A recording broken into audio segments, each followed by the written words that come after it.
نیلی شراب کی آبشار۔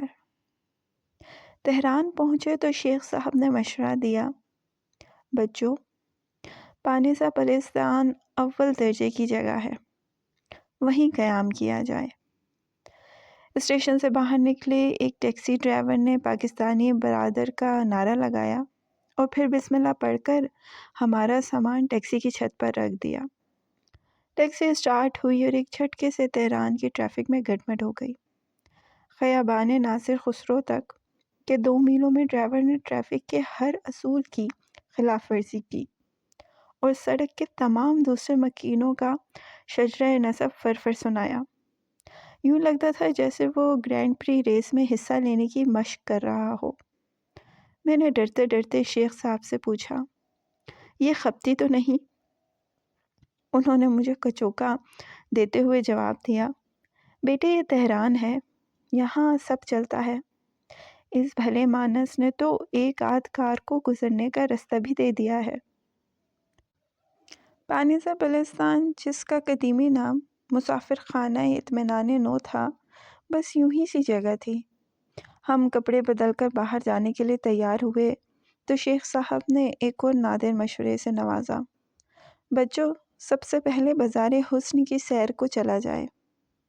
ہمارے گستاخانہ انکار پر بے حد مایوس ہوئے اور سر ہلا کر فرمایا، کسی شہر کی خوبصورتی کا پیمانہ وہاں کا بازار حسن ہوتا ہے، اور یہ تاریخی عمارتیں اور عجائب گھر وغیرہ دیکھنا تو محض وقت کا ضیاع ہے۔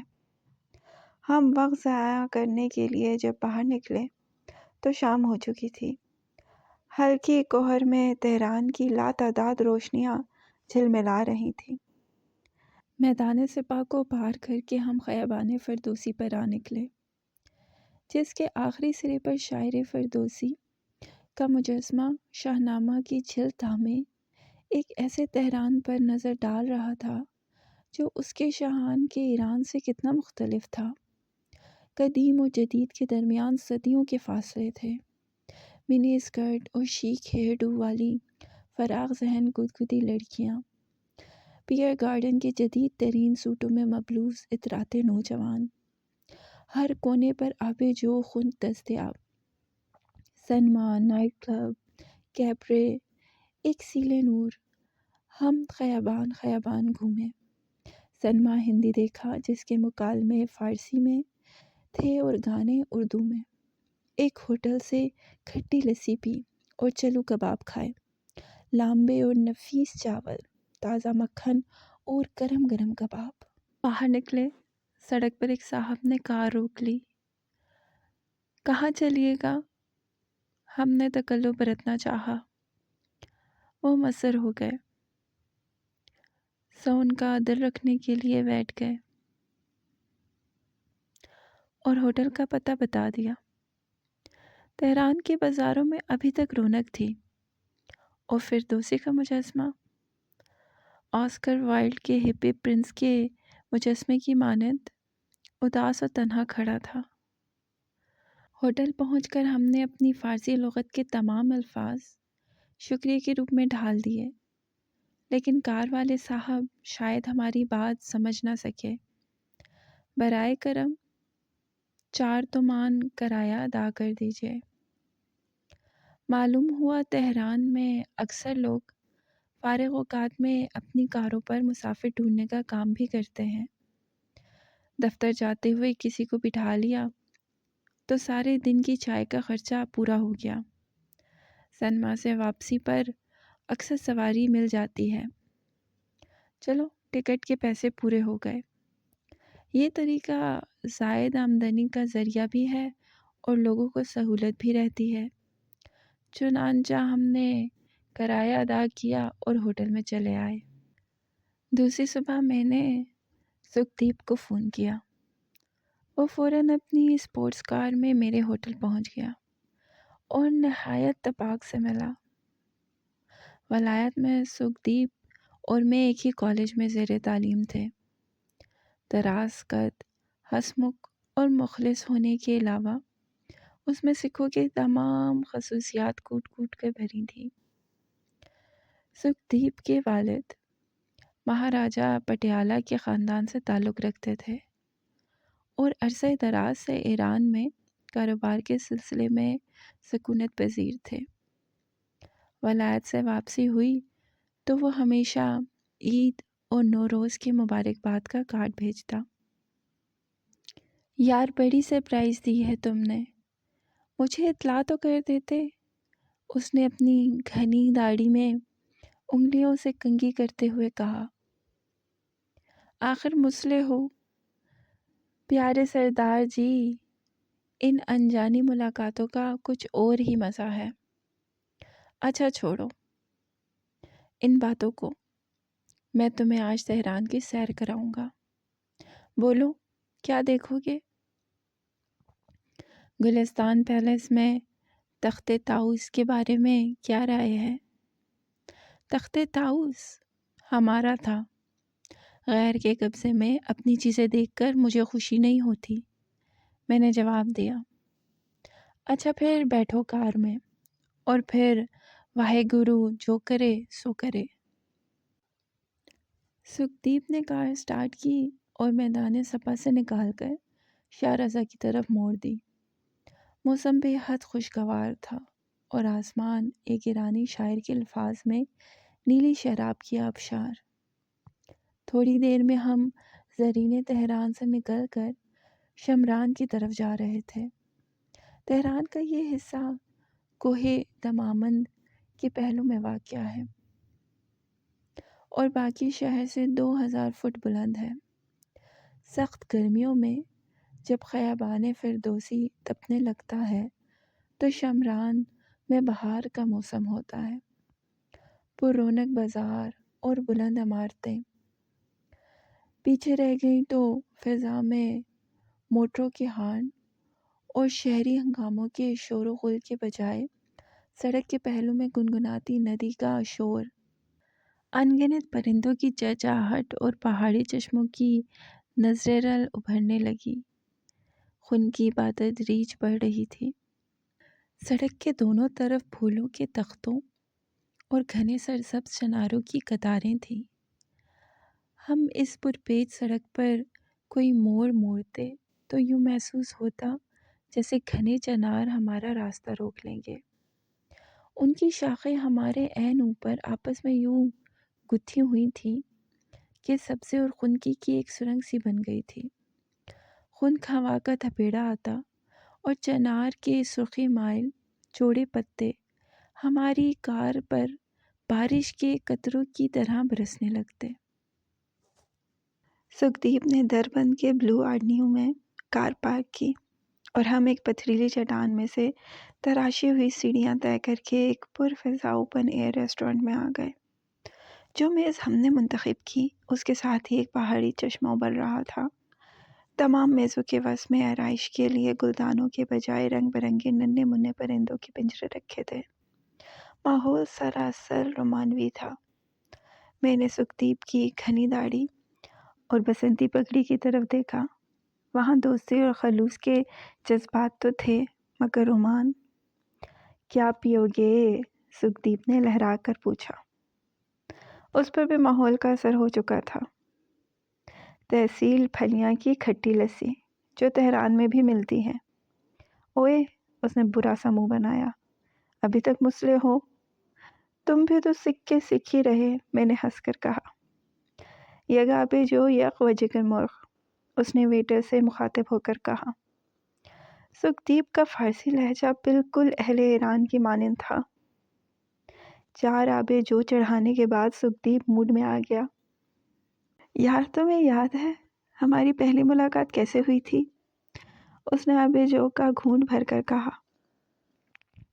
کالج کا سالانہ رقص تھا اور تم ہمیشہ کی طرح ایک کونے میں اکیلے بیٹھے سگار پی رہے تھے، اور تم جانو واہے گرو کا خالصہ تمباکو نہیں پیتا، صرف لسی پیتا ہے، دہی کی نہیں، صرف جو کی۔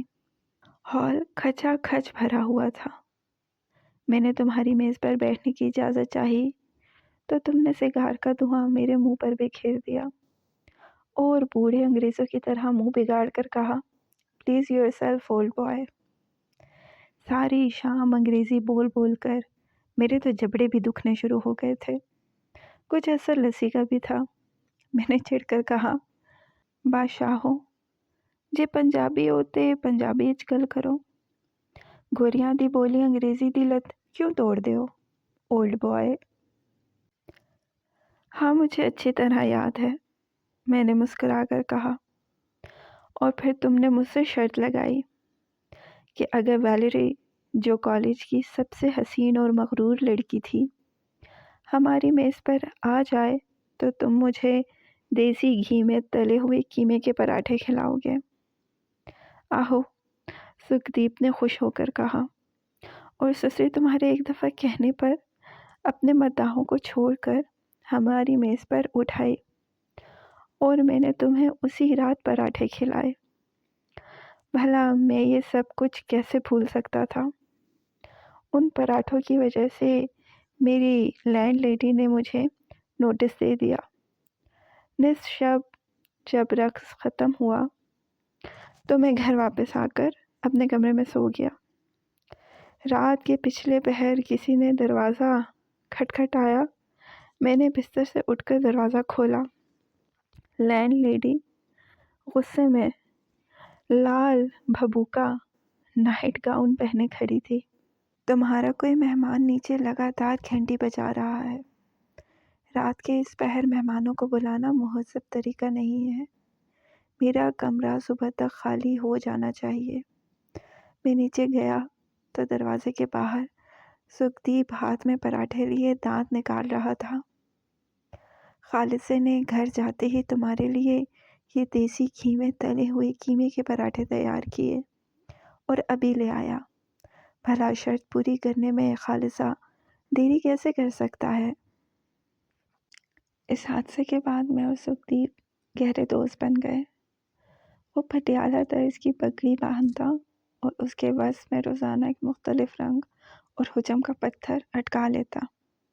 لڑکیاں پوچھتی تو کہتا، میرا باپ ہاتھیوں کا سب سے بڑا شکاری ہے اور اس کی اپنی ریاست ہے۔ یہ ہیرے اس نے مجھے ولایت آتے وقت بطور جیب خرچ دیے تھے۔ چنانچہ وہ بے حد مروب ہوتی اور ان میں سے ایک آدھ رات کے کھانے کی دعوت قبول کر لیتی۔ میں نے پوچھا تو کہنے لگا، یار پیٹی کوٹ لین کے ایک کباڑیے سے 12 شرلنگ میں خریدے تھے۔ عام رنگین شیشے ہیں، ذرا یہ میں خوش ہو جاتی ہیں۔ اور آج برسوں بعد اچانک میل ہو گیا تھا۔ لنڈن کا بے پرواہ مسٹر سنگھ اب تہران کا ایک بہت بڑا سوداگر تھا اور بیوی بچوں سمیت شہر کے نواح میں ایک خوش نما بنگلے میں رہتا تھا۔ اس کی بے ساختہ دوستی اور خلوص ابھی تک جوں کا توں تھا۔ ہمارے سامنے پرانے آتش فشاں کوہ دمامند کی چھوٹی سی برف پگھل کر شمران کی ندیوں اور چشموں کو سیراب کر رہی تھی۔ تم تو جانتے ہو کہ ایک مقامی حقائق کے مطابق کوہ دمامند کی برف پوش چوٹی پر سمرغ کا بسیرا ہے، جس کی ایک آنکھ ہمیشہ ماضی پر اور دوسری مستقبل پر رہتی ہے۔ میں نے پوچھا، تہران میں ماضی اور مستقبل دونوں فضول چیزیں ہیں؟ سکھدیپ نے آپے جو کا جھاگ منہ سے پوچھتے ہوئے جواب دیا، یہاں صرف حال کی حکمرانی ہے۔ ماضی کی تلاش میں پرسیپلس جاؤ، جسے سکندر کی رقاصہ تائیس نے ایرانیوں سے ایتھنز کی آتش زدگی کا انتقام لینے کے لیے جلا دیا تھا، یا پھر اصفہان، جسے نصف جہان کہتے ہیں۔ یار یہ کیا بور باتیں کر رہے ہو؟ سرمرغ کو چھوڑو اور جگر مرغ کی طرف دھیان دو۔ میں نے چٹپٹا بھنا ہوا جگر مرغ کھایا، نہایت لذیذ تھا۔ جگر مرغ کے بعد اب تمہیں مچھلی کھلائی جائے گی، لنڈن کی بد ذائقہ فش اینڈ چپس نہیں، بلکہ دریائے خراج کی مچھلی۔ تھوڑی دیر میں ہم شہر شمالی سے اتر کر تہران شہر کی وسیع سڑکوں پر تھے۔ سکھدیپ اپنی کار کے طاقتور انجن کا پورا استعمال کر رہا تھا اور اسپیڈ اور میٹر کی سوئی 100 اور 120 کلومیٹر کے درمیان تھرک رہی تھی۔ ذرا احتیاط سے چلاؤ، مجھے